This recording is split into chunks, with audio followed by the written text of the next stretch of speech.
अध्याय पहिला, श्लोक 10वा.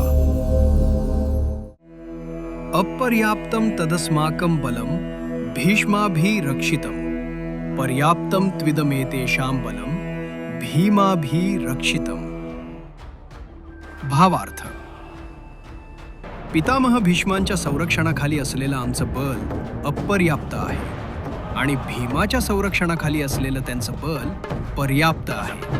इथे शब्द आहेत दोन, अपर्याप्त आणि पर्याप्त, आणि या दोन शब्दांमध्ये दुर्योधनाचं खरं मन उघडं पडतं.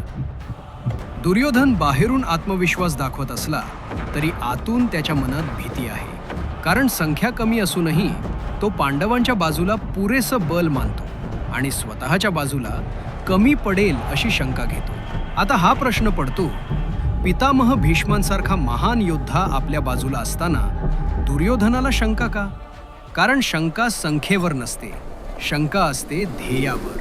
दुर्योधनाला माहीत आहे आपला हेतू अधर्माचा आहे, आपण चुकीचे आहोत, आपली बाजू जिंकण्यास सक्षम नाही हे कळत असूनही युद्धात हट्टाने शिरणे हे त्याच्या स्वभावातच आहे, कारण हे युद्ध त्याच्यासाठी विजयाचं नाही तर अहंकाराचं आहे.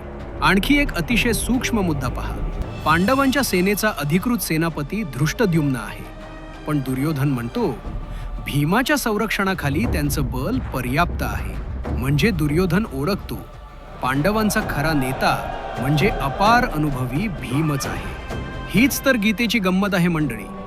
गीता फक्त युद्ध सांगत नाही, ती मानवी मन उघडते. अधर्माच्या बाजूला आत्मविश्वास हा अभिनय असतो आणि भीती ही खरी.